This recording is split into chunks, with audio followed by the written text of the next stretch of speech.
আসিয়া অদ্বৈত রায় সন্মুখে দেখিতে পায় এই কলিযুগের বড় অন্ধকার, নাই হরির ভক্তিলে সে মায়ামুগ্ধ সর্বদেশ।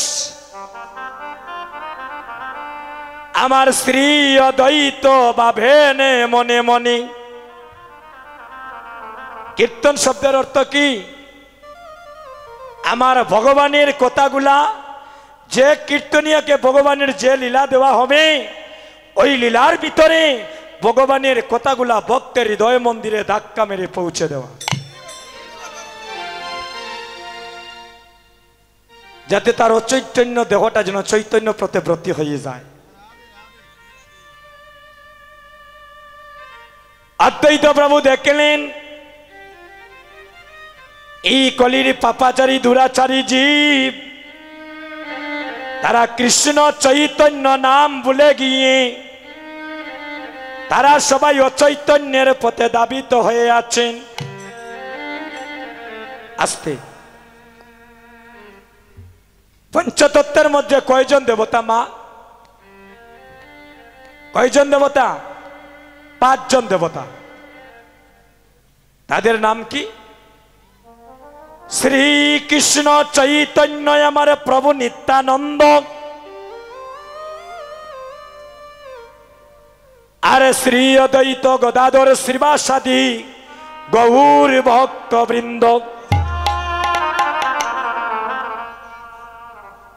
পঞ্চতত্ত্বের মধ্যে দেখবেন 5 জন দেবতা। এই যে আপনারা ঠাকুরঘরে মহাপ্রভুর পাশে রেখেছেন, এখান থেকে বাম পাশে এই 5 জনের মধ্যে এখান থেকে আমাদের ডান পাশে যিনি, ওনার নাম হচ্ছে শ্রীবাস। মায়েরা একটু মন দিয়ে শুনবেন। এই ডান পাশে যিনি, ওনার নাম হলো বাবা শ্রীবাস। যার বাড়ি আমাদের বিয়ানীবাজার পণ্ডিত পাড়া। এখানে আমরা অগণিত ভক্ত আছি, এখনো অনেক আছে। আমরা সেই প্রভুর বাড়িতে এখনো যাওয়ার সৌভাগ্য হয় নাই দাদা,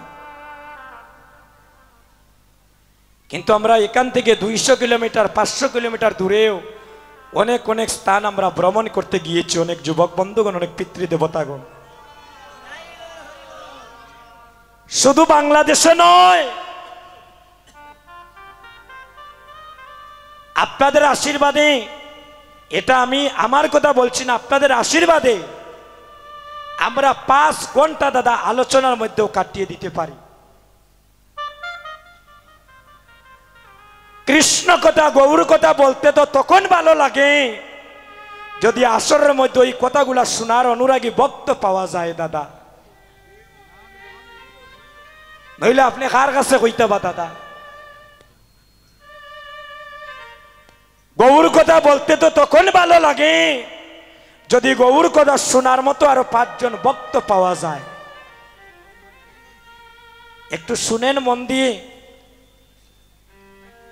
জীবনের কোনো একদিন কাজে লাগবে কথাগুলো। বিশ্ব ব্রহ্মাণ্ডের স্থানে যত স্থানে কীর্তন হয়, শুধু বাংলাদেশে নয় রে ভাই, London, Canada, France, Sweden, Italy, Germany, বিশ্ব ব্রহ্মাণ্ডে যত স্থানে কীর্তন হয়, ওই আঙ্গিনার মালিক থাকেন আমাদের শ্রীহট্টের শ্রীবাস প্রভু। এটা আমাদের গর্বের বিষয় না ভাই? যেখানে হয় প্রভুর নাম সংকীর্তন, আর সেই আঙ্গিনাটার নাম হয় শ্রীবাস সঙ্গন। আমরা ভাগ্যবান না শ্রীহট্টের মানুষ, যে আমার প্রভুর নামে আমার মহাপ্রভু অঙ্গন করে দিলেন। নিজের সন্তান মারা গিয়েছিল, কীর্তন এক জিনিস,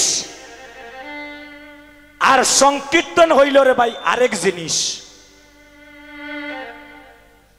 সর্বপ্রথম কীর্তন হয়েছিল বাংলাদেশের খুলনা জেলা কেতুড়ি নামক স্থানে দোল পূর্ণিমা রাত্রিতে আমার নরোত্তম দাস ঠাকুর প্রথম কীর্তন করেছিলেন। আমি এই বছর কীর্তন করে আসলাম সেই পুণ্যধামে। আর সংকীর্তন হয়েছিল শ্রীবাস অঙ্গনে। আসতে ভাই, তাই বিশ্ব ব্রহ্মাণ্ডে যত স্থানে কীর্তন হয় ওই আঙ্গিনাটার মালিক থাকেন আমাদের শ্রীহট্টের শ্রীবাস প্রভু। এক নাম্বার শুনেন একটু মন দিয়ে দাদা, সবার মধ্যখানে যিনি এভাবে হাত তুলে যিনি দাঁড়িয়ে আছেন আমাদের সবার মধ্যখানে সচির নন্দন গৌর হরি, যার ইশারা ছাড়া একটা শুকনা গাছের পাতা মাটিতে পড়ার ক্ষমতা নাই। জন্ম থেকে মৃত্যুর আগ পর্যন্ত কতটা নিঃশ্বাস প্রশ্বাস নিতেছি আমরা কার দ্বারা? একটা বার হিসাব করে যখন 2 সেকেন্ড যদি এই নিঃশ্বাস নেওয়া বন্ধ হয়ে যায় সব লীলা শেষ রে ভাই।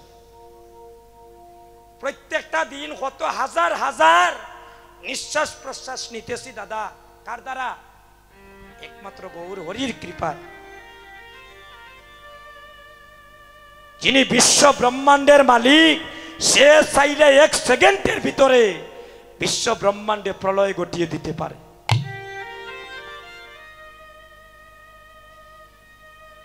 যিনি ঈশ্বর পরম কৃষ্ণ বিশ্ব ব্রহ্মাণ্ডের সবার মালিক, তার বাড়ি কই? আমাদের ঢাকা দক্ষিণ। তাকেও কয় না রে ভাই, তা শোনারও মানুষ আমরা পাই না। যিনি বিশ্ব ব্রহ্মাণ্ডের হেড, চিন্তা করতেন, একটু গভীরে চিন্তা করবেন কথাগুলো। উনার বাড়ি আমাদের ঢাকা দক্ষিণ গোলাপগঞ্জ থানা অন্তর্গত। গত 3 দিন আগে আমি কীর্তন করলাম এ ঢাকা দক্ষিণ।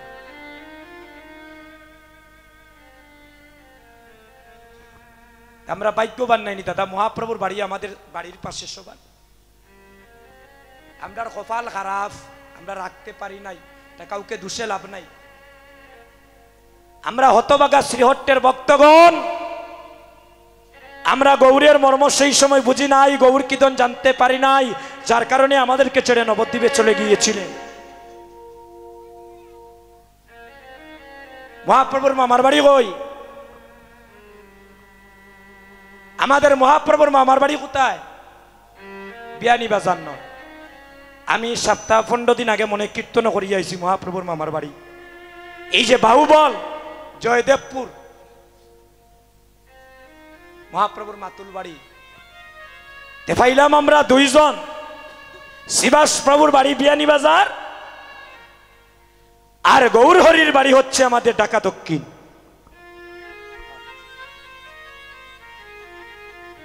এবার দেখেন, যিনি আমার গৌর হরিকে আনলেন কৃপা করে, যিনি আমার গৌর হরিকে আনলেন দরা দামে, উনার বাড়ি কই? সুনামগঞ্জ জেলা তাহিরপুর থানা নবগ্রামে। আমি গতকালকে যেখানে আজকে পূর্ণা দিয়ে আসলাম, এই প্রভুর বাড়িতে কীর্তন করে আসলাম।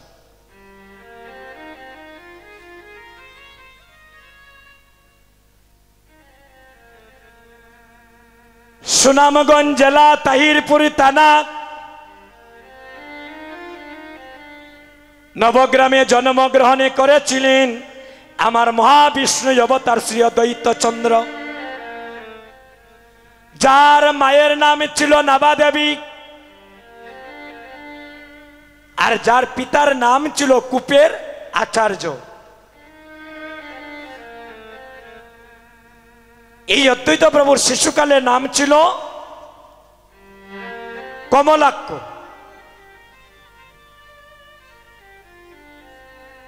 ওই সময় আমল ছিল দিব্য সিংহ রাজার আমল। আর দিব্যসিংহ রাজার কুলপুরুষ ছিলেন আমার অদ্বৈত প্রভুর পিতা কুপের আচার্য। মাগো, এখনো আপনারা গেলে দেখতে পারবেন একটা দুর্গা মন্দির আছে। ওই অদ্বৈত প্রভুর বাড়িতে এখন একটা দুর্গা মন্দির আছে। সেই সময় দুর্গা পূজা হতো, হাজার হাজার ভক্তগণ মায়ের মন্দিরে যেতেন, গিয়ে সবাই মা দুর্গাকে প্রণাম করতেন। এখনো আছে দাদা, এগুলা মিথ্যে নয় রে ভাই। যেখানে সমস্ত তীর্থকে আহ্বান করেছিলেন ওই নদীটার নাম হচ্ছে জাদুকাটা নদী। এখনো নদীটা আছে, অনেক বড় নদী। আমরা তো মনে করি বৃন্দাবনে বাঁশি বাজে না, বাজে, বাঁশি বাজে। আমরা কেউ শুনেছি বৃন্দাবনে বাঁশি বাজেনি গো? কেউ শুনেছে? আমরা বলি বাঁশি বাজে না, কেন জানি? বাজে কথা শুনতে শুনতে আর বাজে সঙ্গ করিতে করিতে কর্ণটা বদী হয়ে গিয়েছে। এখনো বাঁশি বাজে দাদা। অদ্যাবতী নিত্যলীলা আমার করে গৌর রায়। আর কোন কোন ভাগ্যবান জীব এই নব বৃন্দাবনে গোবিন্দের বংশীর ধ্বনি শনিবারে পায়।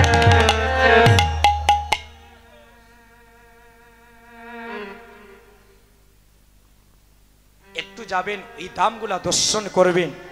আমি আপনাদেরকে উপদেশ দিচ্ছি না, আপনারা আমার বাবার মতো, আপনারা আমার গুরুজন। আমি উপদেশ দিচ্ছি না মা, এগুলা আমাদের মানব জাতির ভ্রমণ করার প্রয়োজন আছে দাদা। বৎসরে একবারও যাইবেন মহাপ্রভুর দামে, অদ্বৈত প্রভুর দামে, শ্রীবাস প্রভুর দামে আপনার বাচ্চা কাচ্চা নিয়ে যাইবা। আপনি বাড়ির বাসে তাকিয়ে যাইন না, জিজ্ঞাসা করবা লন্ডন আমেরিকা থেকে মানুষ আসিয়া কোটিপতির সন্তান ওই শিবা সঙ্গনে দুলায় গোড়াগড়ি যায়। কারণ হরির নামে কি আনন্দ, ডুবলে জানা যায়। ওই নামের ভাই যারা ডুব দেয় তারা জানে অন্য জনের বোঝা দেয়। নামে ডুবেছিল গৌর আর নিতাই, আর আরেক ভাবে ডুবেছিল নদী আর জগাই আর মাদাই। শুনেন এই কথাটা একটু বলেন, এই অদ্বৈত প্রভুর কথা। শিশুকালে নাম ছিল কমলাক্ষ। প্রতিদিন সবাই মায়ের মন্দিরে যায়, এ সবাই মাকে প্রণাম করে। আমি তো এখানে একটা জিনিস দেখলাম, আমার কথায় কষ্ট পাবেন না। আচ্ছা মনে করেন আপনার বাড়িতে গুরুদেব এসেছেন, গুরুদেব আপনার পাশে বসা, আপনার মাতা পিতা আপনার পাশে বসা, হ্যাঁ, আপনার কুলপুরোহিত আপনার সামনে বসা। প্রথম কাকে প্রণাম করবেন? আমরা কাকে প্রণাম করব মা? কিন্তু শাস্ত্রে বলছে সর্বপ্রথম মাতা পিতাকে প্রণাম করতে হয়। এখন অনেকে জানি না গৌর হরিকে কিভাবে প্রণাম করতে হয়। খালি আমদারে আনিয়া 8 টাকা পয়সা নষ্ট করিয়া রে ভাই, আর পকেট গরম করিয়া কীর্তনী ওগুলোর দিয়া লাভ নাই। আমরা তো আমদার তালে গাইয়া যাই মুগি, কিন্তু মুখ্য বিষয় সেটা নয়। এই কলিজীবের ভক্তগণের জন্য কীর্তনের মাধ্যমে যেন ভগবত ধামে উন্নতি হয়, গৌর মনির সাথে যেন মন মনির সম্পর্ক করার এই নববৃন্দাবন থেকে যেন আবদ্ধ হয়ে যাই আমরা।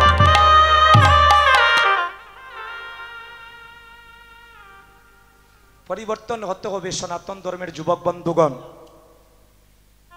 পরিবর্তন হতে হবে। হিংসা নিন্দা ছেড়ে দিতে হবে, উঁচু নিচু বিচার ছেড়ে দিতে হবে। আমরা একই সুতার মালা হয়ে একে অপরের দুর্দিনে পাশে দাঁড়াতে হবে। সব কিছুতে রাজনীতি চলবে, কিন্তু কৃষ্ণ নামে যেন আমরা কেউ রাজনীতি না করি।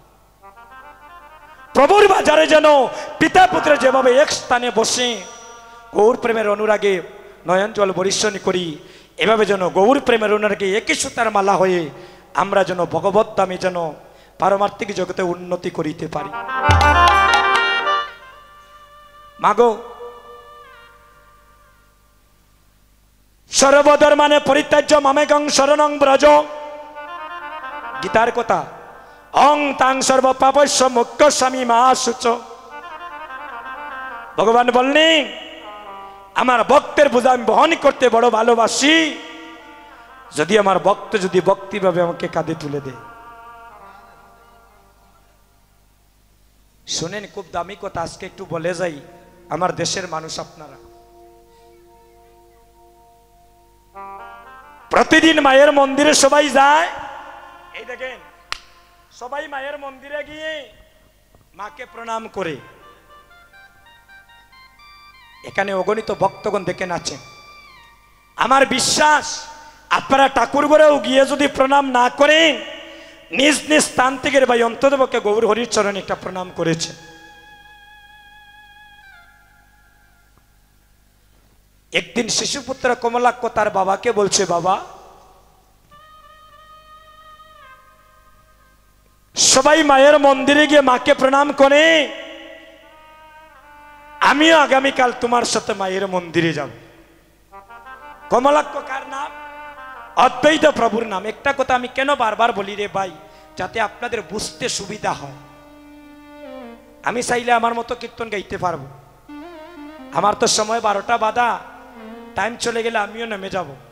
তো সেই মুখ্য বিষয় নিয়ে কীর্তনে আসে দাঁড়াই নিয়ে গোবিন্দের সম্মুখে বলছি। 3টা গোটা কীর্তন করে একটা কথা যদি আপনাদের কারো অন্তরে গেঁথে দিতে পারি, এই এলাকার ভক্তদের লক্ষ টাকা খরচ করে হরিনাম যজ্ঞ দেওয়া সার্থক হয়ে যাবে। তো সবাই এসে মাকে প্রণাম করে। এবার শিশুপুত্র কমলাক্ষ বাবার কনিষ্ঠ আঙ্গুলে ধরিয়া, ওই আঙ্গুলটার নাম কি মা? আচ্ছা, আমার মায়ের আগো, আপনাদের সন্তানকে যে আপনারা আশীর্বাদ করেন কোন আঙ্গুলে কামড় মারেন? এই 4টা আঙ্গুল দোষ হল কিতা, আইস হওয়া লাগবো আমার। এগুলা শুনে যান, এই আঙ্গুলে কামড় মারেন তো তাহলে এই 4টা আঙ্গুল কিতা করলো দোষ? 1 নাম্বার। তারপর কি করেন? বাম পায়ের নিচটা গিয়ে ফটো তুলি নেই, ডাইন পাওটা কিতা দোষ করলো? 2 নাম্বার। 3 নাম্বার,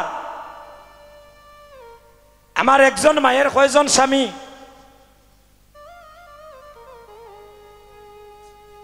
গতকাল একজন মায়ে কইন 18 জন। এই বিশ্বম্বরপুর একজন মায়ে কইন নিতাই গৌর হরিবল। যেমনে কইছেন 18 জন, আমি খান্দাত গেলাম, কইলাম কোসাই, ওন খালি গুমটা দিয়া মুখ লুকাই। আপনারা খুব চালাক গো, বললেকার মানুষ, কইয়া বেজাল বাড়াইয়া গরো গিয়া লাভ নাই।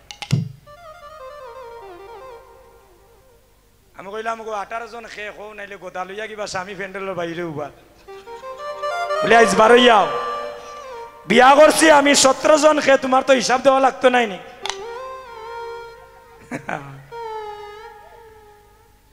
একজন মায়ের আইজ একটা কথা কইয়া যাইমু, আগামীকাল থেকে কোনো মায়ের ঘরে স্বামী স্ত্রী ঝগড়া হবে না, বাইয়ে বাইয়ে দ্বন্দ্ব হবে না, যদি ওই কথাগুলো আমরা তাতে একটু ভক্তি সহকারে আস্বাদন করে বাড়িতে নিয়ে রক্ষা করিতে পারি, সবার ঘর কিছুদিনের ভিতরে বৃন্দাবনে পরিণত হয়ে যাবে।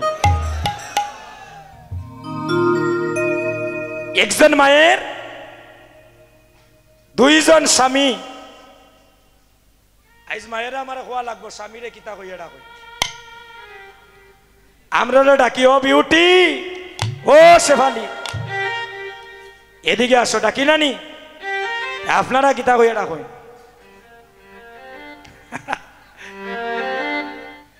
নিতাই গৌর হরিবল। শোনেন, এই সবগুলার উত্তর দিয়ে যাব, একটু বসে ধৈর্য ধরে শোনেন। এই যে কনিষ্ঠ আঙ্গুল,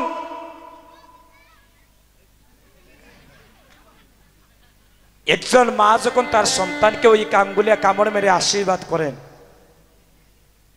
আর সন্তান যখন মায়ের আশীর্বাদ নিয়ে কোনো কাজে যায়, দেখবেন ওই কাজে দাদা সফলতা আসে। কারণ মাতা গুরু, পিতা গুরু, গুরু জ্যেষ্ঠ ভাই, আর তার সমান অধিক গুরু আমরা ভজনেতে পাই। আর শিশুপুত্র কমলাক্ষ ওই কানিষ্ঠ আঙ্গুলে ধরিয়া বাবার দুর্গা মন্দিরে গিয়েছে। এটা সুনামগঞ্জের ঘটনা, লাউর পরগনা নবগ্রামের ঘটনা। গিয়ে দেখে হাজার হাজার মানুষ মায়ের মন্দিরে বসা। এবার বাবা সন্তানের হাত ছেড়ে দিয়ে মাকে প্রণাম করলেন, মা দুর্গাকে প্রণাম করলেন। এবার শিশুপুত্র সন্তানকে বলছেন, বাবা যাও তুমি মাকে প্রণাম করো। শিশুপুত্র কমলাক্ষ মাকে প্রণামই করল না।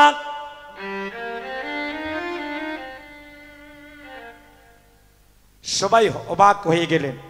এবার যদি ওই ভাইটাকে বলি তুমি গৌর হরিকে প্রণাম করো, সে যদি কয় না আমি করতাম না, আপনারা মন্দ কইতা না।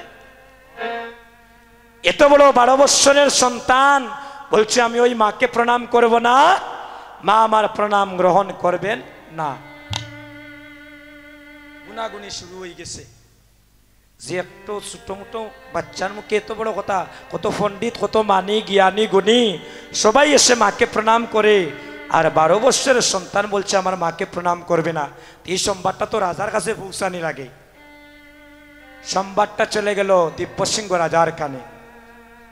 যখনই শুনলেন যে 12 বৎসরের সন্তান আমার মাকে বলছে প্রণাম করবে না, ডাক দিলেন কুপের আচার্য, কুপের আচার্য, এই জগতের সবাই আমার মাকে প্রণাম করে, আর তোমার সন্তান কেন আমার মাকে প্রণাম করছে না? কারণ কি? যদি তোমার সন্তানের ভালো চাও, যদি তোমার মঙ্গল চাও, তাহলে বলো সে যেন আমার মাকে প্রণামটা করে নে। পিতা হয়ে বলছেন, দেখ বাবা, আমরা যদি, তুমি যদি মাকে প্রণাম না করো, এই রাজ্যের ভিতরে রাজা আমাদেরকে থাকতে দেবে না, আর আমাদের উপরে কত নির্যাতন হবে, অবিচার হবে। আর দিব্যসিংহ রাজা বলছেন, শুনো, এই জগতে এত বড় সাহস কারো হয় নাই যে আমার মাকে অপমান করে এখান থেকে চলে যাবে। আমি সব কিছু সহ্য করিতে পারি, কিন্তু আমার মাকে যদি কেউ অপমান করে আমি তা কখনো সহ্য করিব না। কুপের আচার্য হাতের মধ্যে ধরে জোর করে টেনে সন্তানটাকে ওই মায়ের মন্দিরের সম্মুখে নিয়ে গেলেন। বলছে, যাও তুমি মাকে আমারে প্রণামী করো। এবার পিতার কথা রক্ষা করতে গিয়ে এই শিশুপুত্র কমলাক্ষ যখন মাকে প্রণাম করার জন্য তার মস্তকটা যখন নত করতে চাইলেন, সাথে সাথে মা দুর্গার কাটামটা সম্মুখ থেকে পিছনের দিকে ফিরে গিয়েছে। মিথ্যে নয় রে ভাই, সাথে সাথে মা দুর্গার কাটাম এভাবে সম্মুখে ছিল, সেটা পিছনের দিকে ফিরে গিয়েছে। কেন মা প্রণাম গ্রহণ করলেন না? এই জগতে সবার প্রণাম গ্রহণ করেন, মা কেন ওই বালকের সন্তানের প্রণাম গ্রহণ করলেন না? মা দেখলেন সে হচ্ছে দেবের দেব মহাদেব, আমার স্বামী তো আমাকে প্রণাম করতে পারে না। সাথে সাথে দিব্যসিংহ রাজা বললেন, এ বালক নয় রে, তার ভিতরে কি অলৌকিক আছে, একে বেরিয়ে দাও। আর কুপের আচার্য কি করলেন? সাথে সাথে এখান থেকে অদ্বৈত প্রভুকে নিয়ে শান্তিপুরে চলে গেলেন। শান্তিপুরে বাবলা তলায় বসিয়া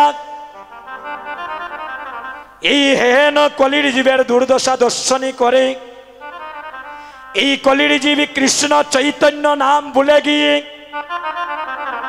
দেখবেন তারা অচৈতন্যের পথে দাবিত হয়ে আছে। এই কলির দুর্দশা মোচনে করিবার তরে এই কলির জীবকে প্রেমের রসে বাসানোর কল্প তরুণী শান্তিপুরের বাবলা তলায় বসিয়া 14 বৎসর গঙ্গা জলার তুলসী পত্র দ্বারা নয়নে জলে কেঁদে কেঁদে আমার মহাপ্রভুকে ডাকতে শুরু করলেন। কতদিন? ও মায়েরা, কতদিন গো? কতদিন? 14 বৎসর। আমরা 14 মিনিট কীর্তনে মন স্থির করে বসতে পারি না দাদা। আর আপনাদের আমাদের কথা চিন্তা করে 14টা বৎসর ভাই কোনো খাওয়া দাওয়া নাই, চিন্তা করতানি। একটু গভীরে কথাগুলা চিন্তা করবা। বিনিময়ে ভগবানকে আমরা কিতা দিলাম? আমরার লাগি যিনি 14 বছর খাইলা না, আমরার জন্য যিনি 14 বছর নয়নের জলে কাঁদলেন, আমরা তাকে বিনিময়ে কি দিচ্ছি দাদা? আমরা তাকে বিনিময়ে দাদা কিছুই দিতে পারি না। বাড়ির পাশ দিয়ে মন্দির তাকে প্রণাম করার সময় নাই, মাসে 2টা একাদশী রাখার আমাদের সময় নাই, সন্ধ্যাবেলা ঠাকুর ঘরে যাওয়ার সময় নাই। কৃষ্ণ ভক্তির প্রেম বীজ বেপন কেমন করে বপন হবে হৃদয় মন্দিরে? এই অদ্বৈত প্রভু 14টা বৎসর ভাই গঙ্গা জল আর তুলসী পত্র দ্বারা মহাপ্রভুকে ডাকলেন। প্রতিদিন তুলসী পত্র সুরদনী গঙ্গার জলে ভাসিয়ে দেন, ওইটা বাইটল যায়। আমার কথা কি বুঝেন আপনার? ওইটা বাইটল যায়। প্রতিদিন তুলসী পত্র গঙ্গার জলে ছাড়েন, ওইটা বাইটল যায়। এভাবে সারতে সারতে যেদিন 14 বছর পূর্ণ হলো, ওই দিন দেখা যায় এটা উজান যায়। আর মা সচিরানী সুরদনী গঙ্গার ঘাটে স্নান করছে। আর ওই তুলসী পত্রটা মা সচিরানীকে 7টা প্রদক্ষিণী করিয়া আর সেদিন নাভি বলে বিলীন হয়ে গিয়েছিল। তুলসী দলে মাত্র জলস্য চলিকেন বা বিক্রীণিতাং সমাতানাং ভক্তৈব ভক্তবৎসল্য বৃন্দায় তুলসী দেবায় প্রিয়ায় কেশবস্য চ কৃষ্ণায় কৃষ্ণ ভক্তায় গোবিন্দায় নমো নমঃ।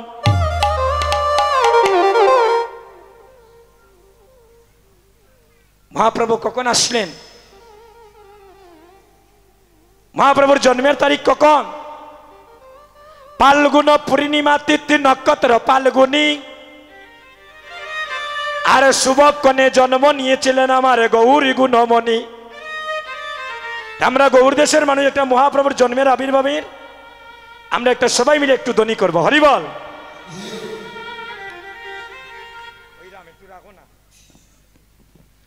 সবাই মিলে একটু মহাপ্রভুর ধ্বনি করবেন। আমরা মহাপ্রভুর দেশের মানুষ। জয় জয় মহাপ্রভু কি। আর একটু উচ্চস্বরে ধ্বনি করবেন, জয় জয় মহাপ্রভু কি। আর একটু জোরে দেওয়া যায় না? জয় জয় মহাপ্রভু কি, জয় জয় মহাপ্রভু কি, হরি বল। এবার মহাপ্রভু যখন আসলেন, নবদ্বীপে ঘন ঘন মহাপ্রভুর জয়ধ্বনি হচ্ছে, আর মায়েরা করছেন উলুধ্বনি, ভক্তগণ করছেন হরির ধ্বনি, আর মায়েরা করতেছেন উলুধ্বনি। আর নদিয়ার একজন ভক্ত আর একজন ভক্তকে ডেকে ডেকে বলছে, বাইরে ও আইল আইল রে দেখো সংকীর্তনে গৌর রায়। ও আইল আইল দেখো সংকীর্তনের গৌর রায়। আমরা গৌর দেশের মানুষ, এই মহাপ্রভুর আবির্ভাবের গানটা সবাই মিলে গাইব। হাত তুলে সবাই তুলে, হাত তুলে সবাই, মা হাতটা তুলে। ও আইল দেখো সংকীর্তনে গৌর রায়।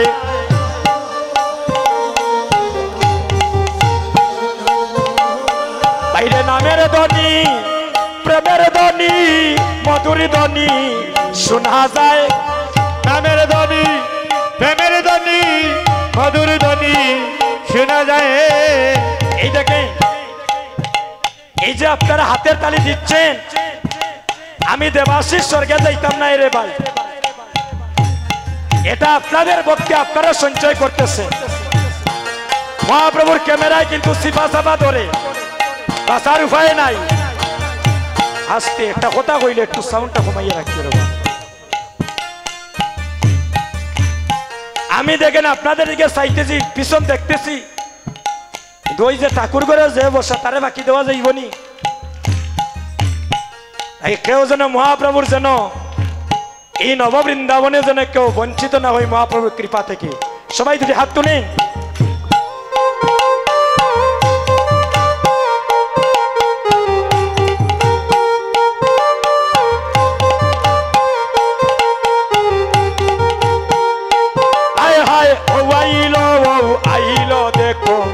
সংকীর্তনের গৌর রায় বাইলো দেখো সংকীর্তনের গৌর রায়। এগো নামের ধ্বনি প্রেমের ধ্বনি মধুর ধ্বনি শোনা যায় হরিব।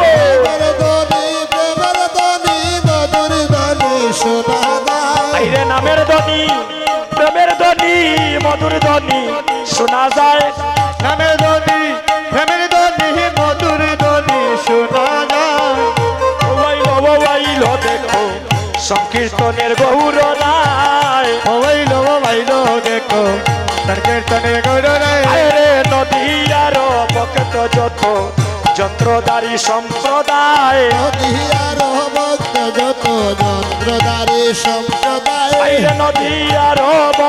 যত যন্ত্রধারী সম্প্রদায়। যন্ত্রধারী সম্প্রদায়। ওই সাইডে তো বালাই মহাপ্রভুর বাতাস লেগেছে হরিব। আপনাদেরকে ঠান্ডা লেগেছে এলে দেখিয়ে দেন হরিব। হরির ধ্বনি নামের ধ্বনি মধুর ধ্বনি শোনা যায়। হরির ধ্বনি নামের ধ্বনি মধুর ধ্বনি শোনা যায়। আইল দেখো সংকীর্তনের গৌর রায়। বাইলো দেখো সংকীর্তনের গৌর রায়। উত্তলিল প্রেম সিন্ধু লাগলো সোনার নদীয়ায়। উদ্ধরিল প্রেম সিন্ধু লাগলো সোনার নদীয়ায়। উত্তলিল প্রেম সিন্ধু লাগলো সোনার নদীয়ায়। উত্তরিল প্রেম সিন্ধু লাগলো সোনার নদীয়ায়। গৌরী চরণ পাবে বলে দিন দয়াল দাসে গায়ে। হরে গৌরী চরণ হরে পাবা বহলে দিন দয়াল দাসে গায়। বাইরে গৌরী চরণ পাবো বলে দিন দয়াল দাসে গায়ে। গৌরী চরণ পাবো বলে দিন দয়াল দাসে গায়। বাইরে দিন দয়াল দাসে গায়ে। দিন দয়াল দাসে গায়। বাইরে দিন দয়াল দাসে গায়ে। দিন দয়াল দাসে গায়। গৌরী হরে গৌর চরণ পাবো বলে দিন দয়াল দাসে গায়। দিন দয়াল দাসে গায়। দিন দয়াল দাসে হরে গায়। গৌরী চরণ হরি বল হরি বল। দয়াল দাসে।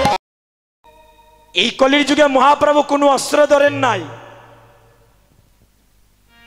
নামে রুচি জীবে দয়া বৈষ্ণব সেবন। আর ইয়া হইতে নাই ধর্ম শুন সনাতন। হরি নাম বিনে কি আছে বল।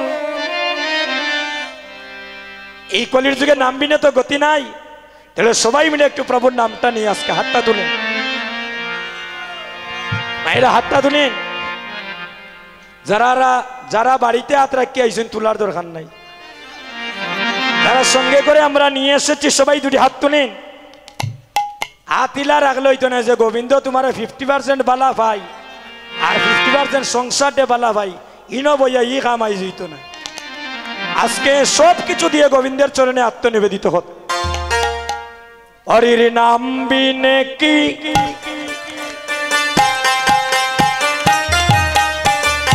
উলুদানি।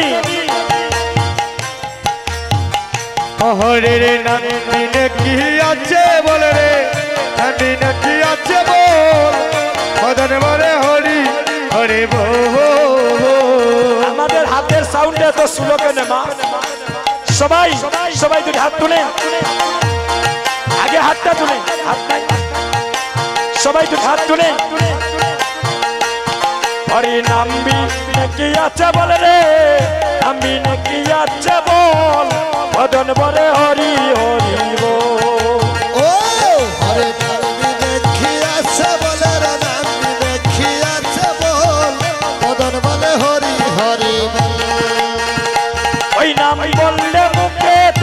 সুখে পাবে রে অনন্ত ফল ওই নাম বললে মুখে থাকবে সুখে পাবে রে অনন্ত ফল বললে মুখে থাকবে সুখে পাবে রে অনন্ত ফল বললে মুখে থাকবে সুখে পাবে রে অনন্ত ফল ধন বরে হরি হরি বল ও হরে নাম বিনে কি আছে বলে রে নাম বিনে কি আছে বল বদন বরে হরি হরি বল হরির নামটি রসময় ওই নাম নিতে সব সময় নাম নিতে পাই নাই রে বিচারে সময় অসময় হরির নাম তীর সময় ওই নাম নিবে সব সময় নাম নিতে পাই নাই রে বিচার সময় সময় হরি নামটি রসময়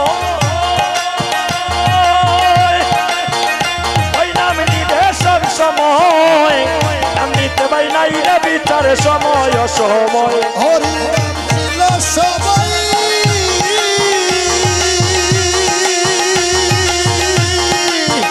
ওই নাম সবাই নাম ফিরে কি বাইরে বিতার সময় অসময় সবাই প্রেমানন্দে বাহু তুলে হরে কৃষ্ণ হরি বল হরি হরে বল প্রেমানন্দ বাহু তুলে হরে কৃষ্ণ হরি বল সবাই দুটি হাত তুলে সবাই দুটি হাত তুলে প্রেমানন্দে বাহু তুলে হরে কৃষ্ণ হরি বল আনন্দ বাহু তুলে হরে কৃষ্ণ হরি বল মদন বরে হরি হরি বল হরে নাম বিনে কি আছে বল রে নাম বিনে কি আছে বল বদন বরে হরি হরি বল নামের মহিমায় পার ওই নাম নিলে একবার অনায়াসে পার হয়ে যায় বাবা পারা পার ও নামের মহিমায় পার ওই নাম নিলে একেবার অনাস পার হয়ে যায় বব পারা পার নামের মহিমায় পার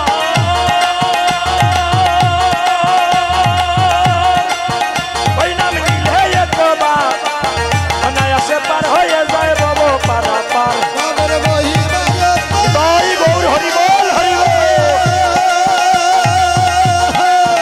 ওই নাম নিলে একবার অনাহাসে পার হয়ে যায় বাবা পারাপার আমি তোর ময়ত্ব কামুক্ত বিলে চতুর্বর্গ ফল আমি তোর ময়ত্ব কামুক্ত বিলে চতুর্বর্গ ফল ভজন বরে হরি হরি বল হরি নাম বিনে কি আছে বল রে নাম বিনে কি আছে বল ভজন বলে হরি হরি বল সত্য গোপাল বলে তাই আর কিছু না চাই ইবা নিশি যেন কেবল হরির গুণ গাই সত্য গোপাল বলে তাই আমি আর কিছু না চাই এবার নিশি যাব কেবল হরির গুণ গাই সত্য গোপাল বলে তাই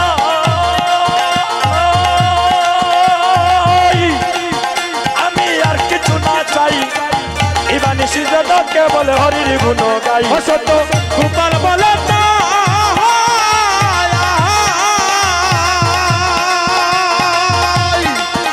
আমি আর কিছু না চাই এবার নিশিদেব কেবল হরির গুণ গাই হরির বন্দিত শোনে প্রেম তরঙ্গে আনন্দ করি কেবল হরি ভক্ত শোনে তরঙ্গ করি কেবল হরির বন্ধ শোনে সন্তরঙ্গ হয়ে আনন্দ করি কেবল হরি ভক্ত শোনে তরঙ্গ করি কেবল হরে আনন্দ করি কেবল হরে আনন্দ করি কেবল হরির ভক্ত শোনে তাই গৌর হরি বল আনন্দ করি কেবল সবাই বদন বলে হরি হরে বল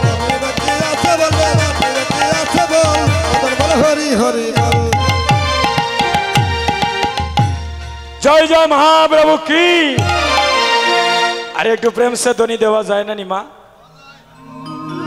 সবাই মিলে একটু ধ্বনি দিবেন জয় জয় মহাপ্রভু কি এরা জয় হইন না ভয় হইন ভগবানই জানে এলে একটু উচ্চস্বরে ধ্বনি করবেন জাগতিক জগতের ধ্বনি হতে আমরা আসি নাই এখানে সবাই কৃষ্ণ প্রেমের অনুরাগে ডুবে যেন পারমার্থিক জগতের ধ্বনি হইতে পারি